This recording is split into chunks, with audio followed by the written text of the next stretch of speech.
Number 1. A 24-year-old man discovered living in Minnesota under an assumed name was abducted by his paternal grandparents nearly 2 decades ago when his unemployed mother was living in a car in Indiana, authorities said Friday. The grandparents could face federal charges in the case, a Minnesota sheriff said. Richard Wayne Landers Jr. now lives in the small northern Minnesota town of Long Prairie under the name Michael Jeff Landers, the Todd County Sheriff's Office said Friday. Indiana State Police announced that Landers had been found on Thursday. Landers had lived with his grandparents since birth. But in July 1994, after a dispute between Landers' mother and the grandparents over his custody, the grandparents took him from their home in Wolcottville, about 50 miles southeast of South Bend, and fled.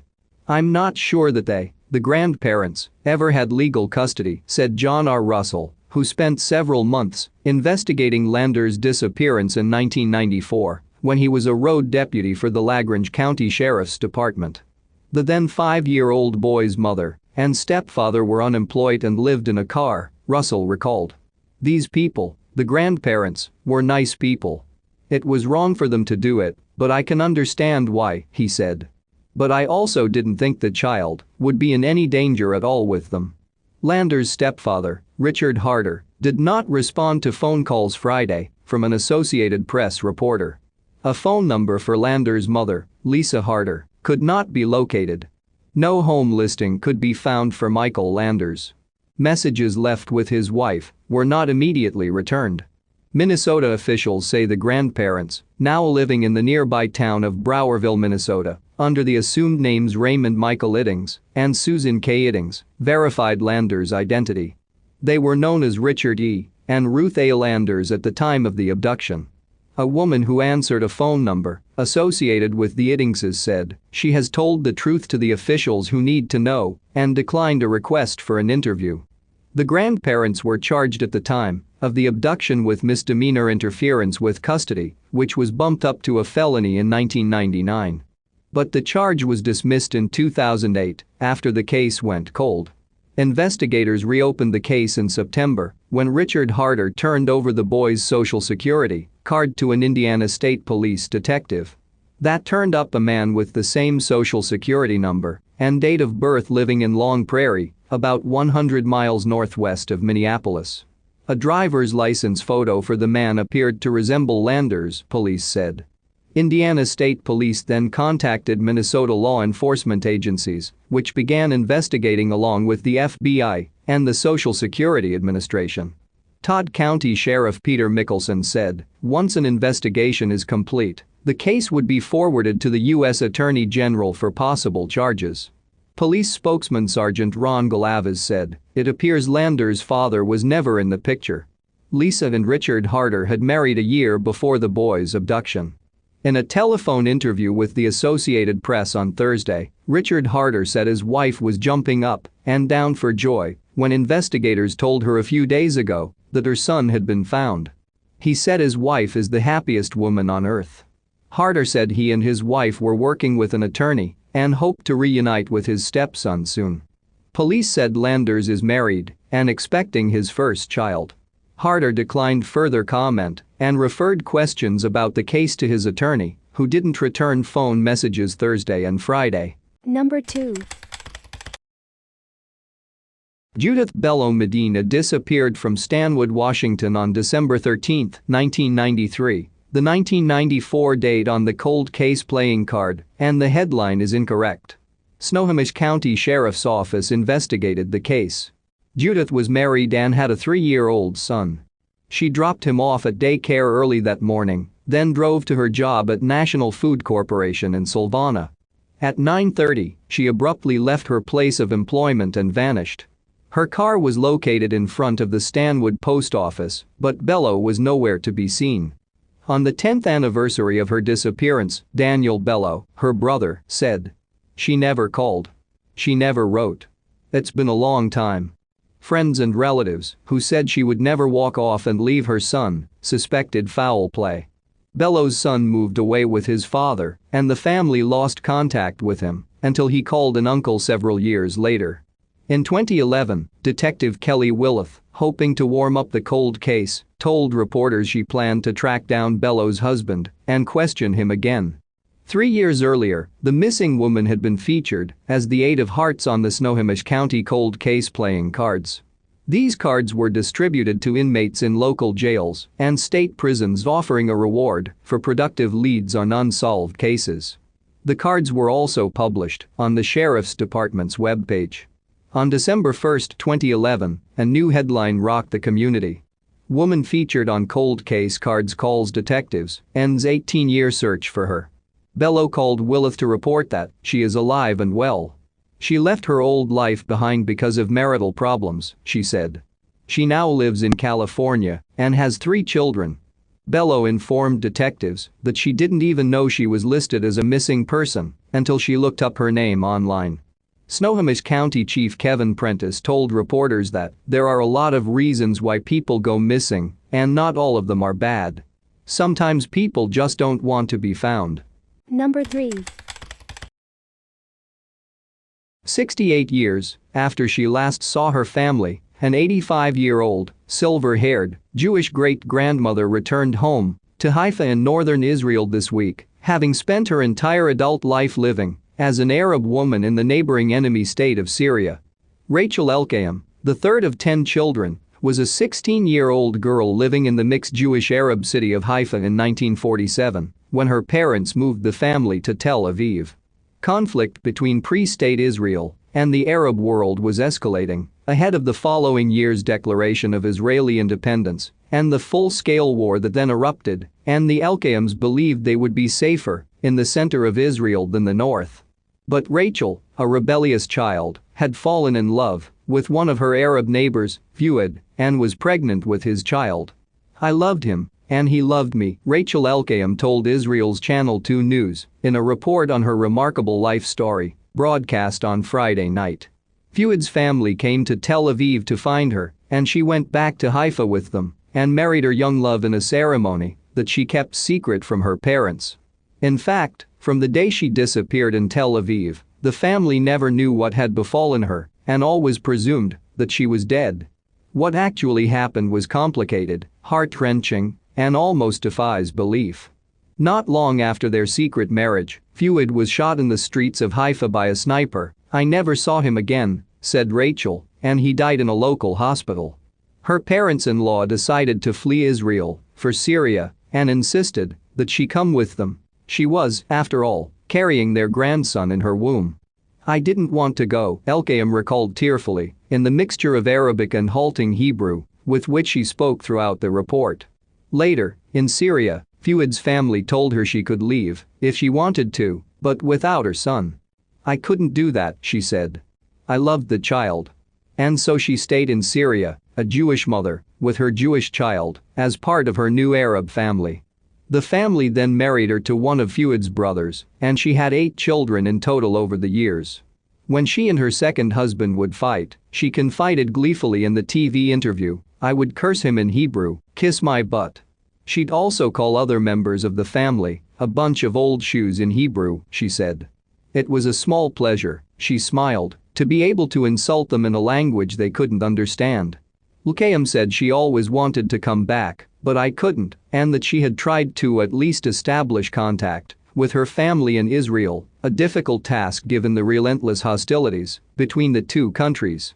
She once gave a visitor from Germany, who said he was eventually traveling on to Israel, a note to her parents assuring them that she was alive and well, but it was apparently never delivered. Her parents passed away assuming she had died, never knowing that she had become a mother, grandmother and great-grandmother just a few hours' impossible drive away across the northern border. When major wars broke out, notably in 1967 and 1973, she said she would secretly listen to Israel radio on a transistor, praying not to hear the name Elkayam read out among the dead. As a minor act of defiance, she also kept her personal phone book updated in Hebrew. She would have died in Syria, her story never known to her family in Israel, were it not for the actions of one of her grandsons. In London last year, he went to the Israeli embassy and told a staffer that his grandmother in Syria had told him that she was actually an Israeli Jew from Haifa. And so, it was that Jula Elkayam, one of Rachel's siblings, received a phone call from London asking her if she had a sister named Rachel. This past Tuesday, December 8, Rachel Elkayam, now 85, was flown to Israel's Ben Gurion Airport via a third country and by means of an undoubtedly highly complex and sensitive diplomatic process. Waiting in the arrivals hall were members of her family, some of whom she had not seen for 68 years, others whom she had never seen at all.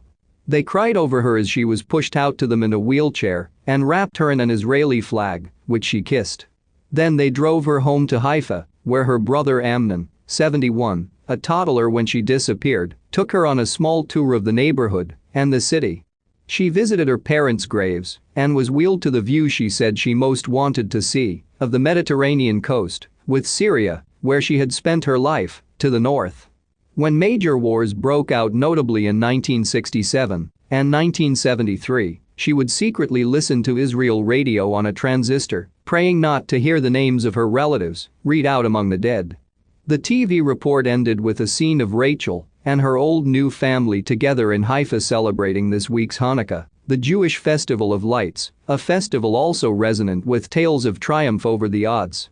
Soon Elkayam plans to travel to Europe, where some of her children, grandchildren and great-grandchildren live.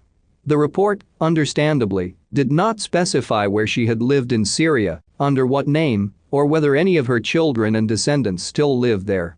It also did not detail how she got to Israel, beyond acknowledging the help of the Haifa municipality, the Israeli Interior Ministry, and the quasi-governmental Jewish Agency, which is centrally involved in Israel's relations with diaspora Jews. Rachel Elkayam, the report said, has already re-registered as an Israeli citizen and been given her new Israeli identity card. The clerk at the Interior Ministry had assumed, speaking to her, that she was a Muslim, the report said. She had proved that she was a Jew by reciting the first words of the Shema, the central Jewish prayer, "Hear, O Israel, the Lord our God, the Lord is one." Number 4. Helle Crafts was born on July 4, 1947, in Charlottenlund, Denmark. In 1969, while training to be a flight attendant for Pan American in Florida, she met her future husband, Richard, who was a pilot for Eastern Airlines, as well as a part-time police officer and former Marine pilot. Prior to meeting Helle, he had been with Air American Incorporated, where he spent 5 years flying covert missions in Laos. Richard and Helle got married in the mid-1970s and settled in Newtown, Connecticut, where they had 3 children: Andrew, Thomas and Christina. In 1984, Richard was diagnosed with late-stage cancer and was given a low chance of surviving. However, after receiving treatment, he was told he was in remission. It was known amongst their friends and colleagues that the pair had a rocky marriage. Helle had admitted that Richard would sometimes hit her, and her friends saw him as being aloof and secretive. In the fall of 1986, Helle sought out a lawyer to discuss the possibility of divorcing Richard, as she suspected him of having an affair. She had noticed an unknown long-distance phone number on their phone records, and she felt her husband had been lying to her. She hired Detective Keith Mayo to look into the matter, and he was able to provide photographic evidence of the affair. In October 1986, Helle officially filed for divorce, and during the meeting with her lawyers said, "If anything ever happens to me, don't think it was an accident," as she was scared of how Richard would react upon her telling him the news. It was later discovered that he'd claimed his cancer, had returned in order to try and get Helle to cancel the divorce, but she'd called his doctor and found out he was in perfect health. Between 6:30 p.m. and 7 p.m. on November 18, 1986, Helle was dropped off at home by a friend upon returning from a flight from Frankfurt to New York City. A few days later, Helle missed her next flight assignment and hadn't called to let Pan American know she would be missing her shift.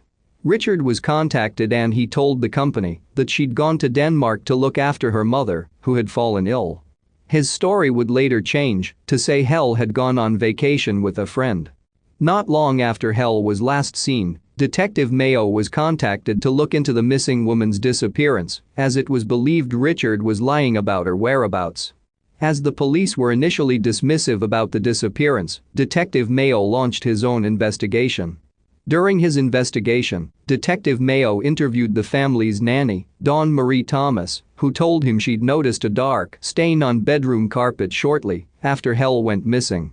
The carpet was later ripped up without explanation.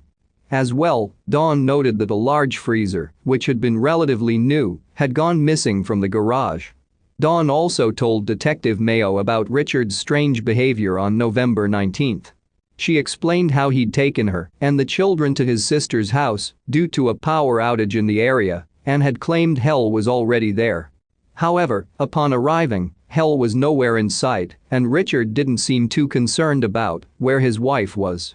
Eventually, the police became involved in the investigation and Richard's credit card history was looked into.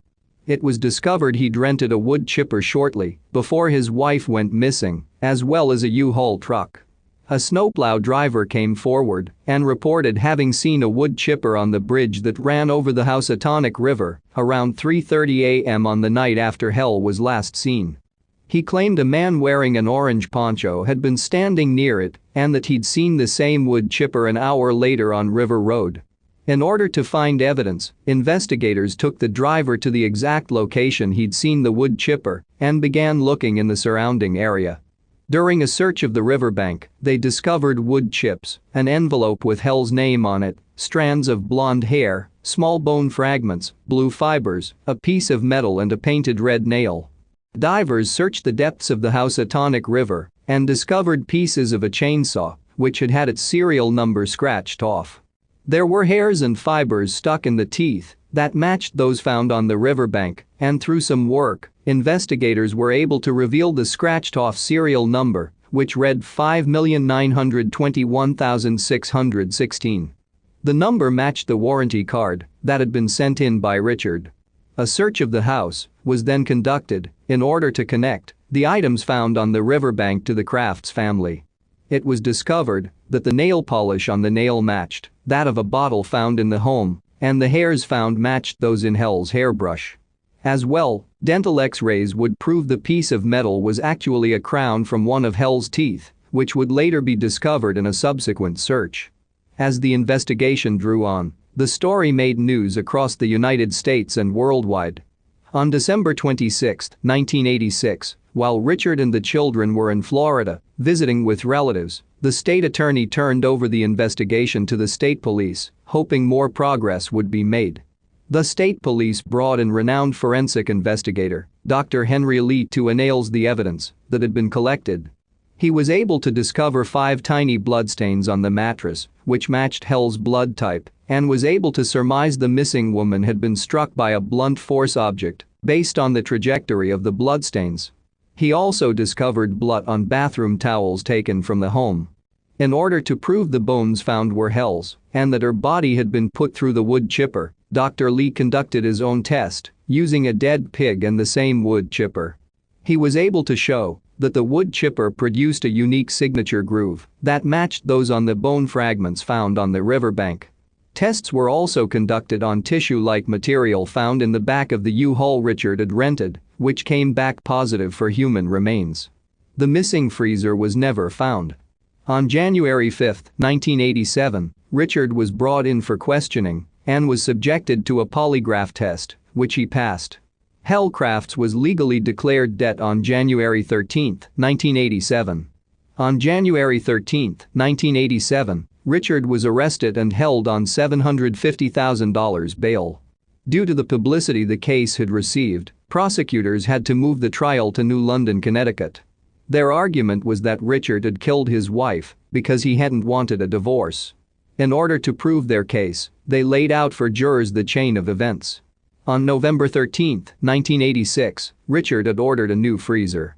The dealer was brought to testify in court and said Richard had refused to give his name or address and insisted on paying in cash and picking up the freezer himself. Dawn was also brought in to testify and told jurors that she'd heard Helle and Richard fighting on November 14, after which Helle had been noticeably upset.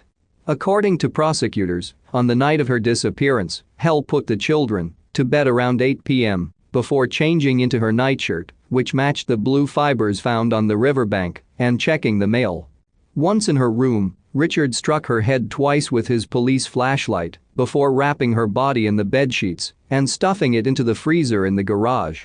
He then returned to the bedroom to try and clean up the bloodstain on the carpet using the bathroom towels.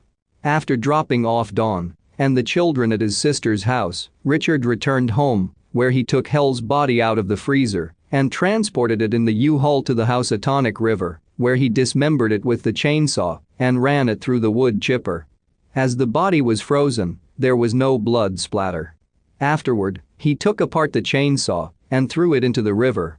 Upon the prosecution resting its case, Richard took the stand in his own defense and denied he had killed his wife. After a few days of jury deliberation, the trial was deemed a mistrial, as one of the jurors felt unable to convict Richard of the murder. A second trial was set for November 1989, and Richard was found guilty after 8 hours of jury deliberation. He was sentenced to 50 years in prison by the judge overseeing the trial. He will be eligible for parole in 2022. The trial was the first to allow cameras in the courtroom and was the first murder conviction in Connecticut without a body. Upon their father's arrest, Helle and Richard's children stayed with friends, with two launching a campaign to help raise money for the three. Number 5. In August of 1982, 3 generations of a family went on a 2-week camping trip in British Columbia's Wells Grey Provincial Park in the Clearwater area. Those on the trip included 11-year-old Karen and 13-year-old Janet Johnson, their parents, Jackie and Bob Johnson, and their grandparents, George and Edith Bentley. The family were regular campers, with George Bentley, in particular, preferring more secluded spots. While on this specific trip, the adults slept in the camper attached to George's truck, while the 2 girls were in a tent. In order to go on the camping trip, Bob had booked a few weeks off from work. When he didn't show up to work on August 23, 1982, having already missed a few shifts, his boss grew worried and reported Bob and the rest of the family as missing. Upon receiving the missing persons report, local police searched for the family at both provincial and private campsites throughout the Wells Grey area. However, they were unable to locate them during the first few weeks of searching. On September 13, 1982, the burned-out car belonging to the Johnsons was found in a secluded wooded area by a berry picker. Detective Mike Eastham of the British Columbia RCMP was dispatched to the scene as skeletal remains had been found in the car. Under analysis, it was confirmed the remains belonged to Jackie and Bob Johnson, as well as George and Edith Bentley.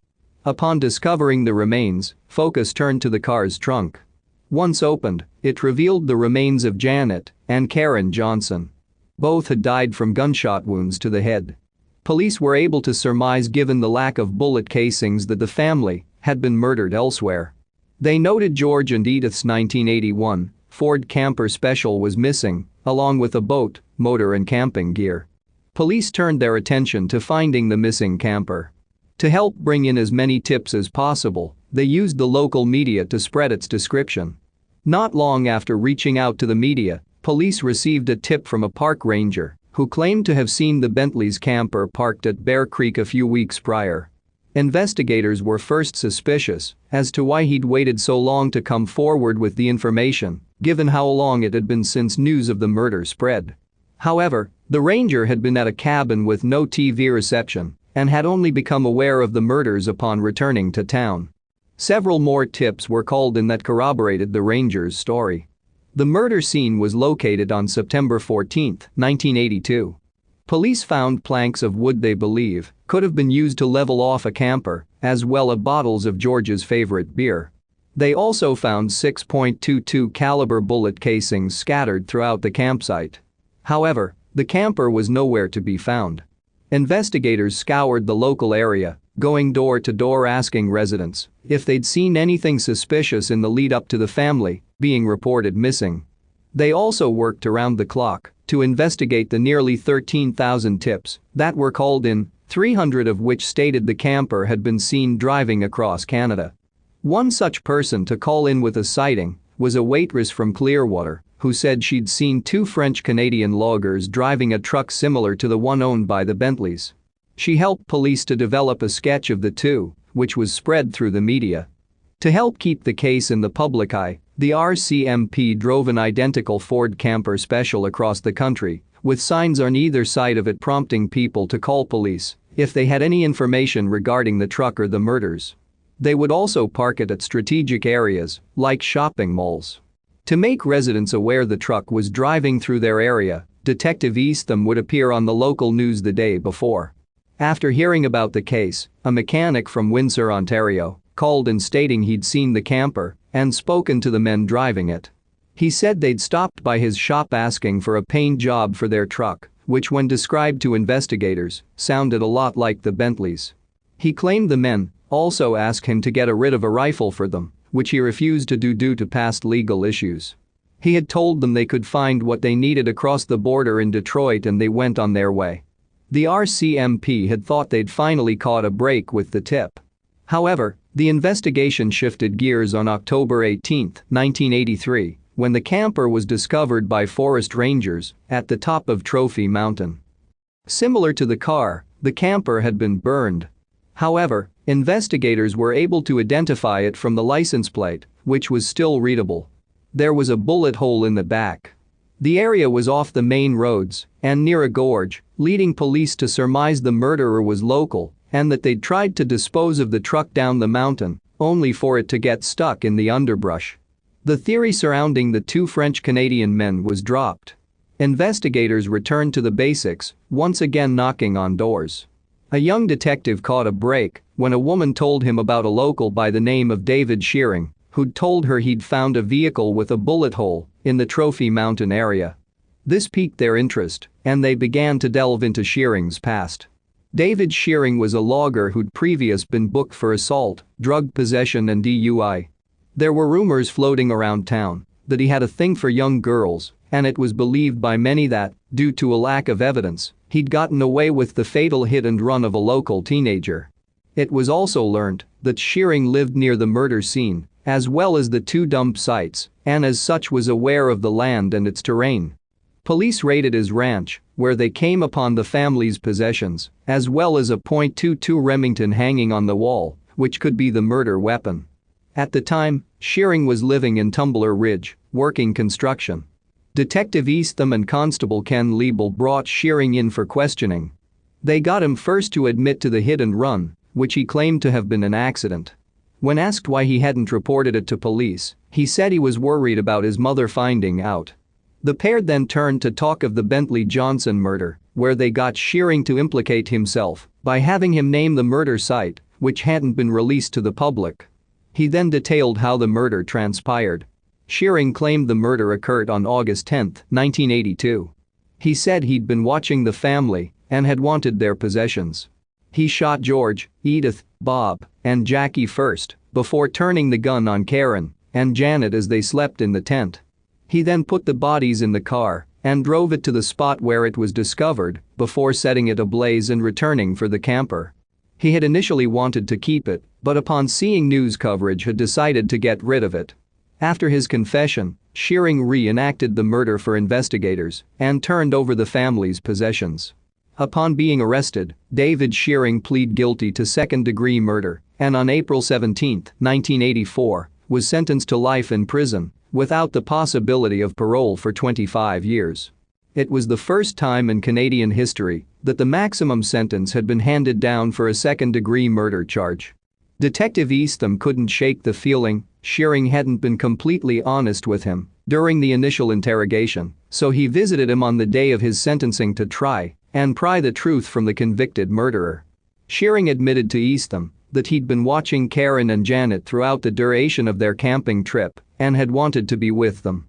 Upon killing the adults, he abducted the girls and kept them alive for about a week and a half before killing them. During this time, he sexually abused them. The investigation into the Bentley Johnson murders turned out to be one of the most expensive in Canadian history. Detective Eastham was never able to forget about the case, calling it one of the worst crimes he's ever dealt with. He continued to work with the British Columbia RCMP until his retirement in 1996. Once incarcerated, David Shearing adopted his mother's surname of Ennis. He is currently being held at the Bowden Institution, located north of Calgary, Alberta. Shearing was first eligible for parole in 2008, where his request was denied. Since then, his subsequent requests have either been denied or he's opted to not seek parole.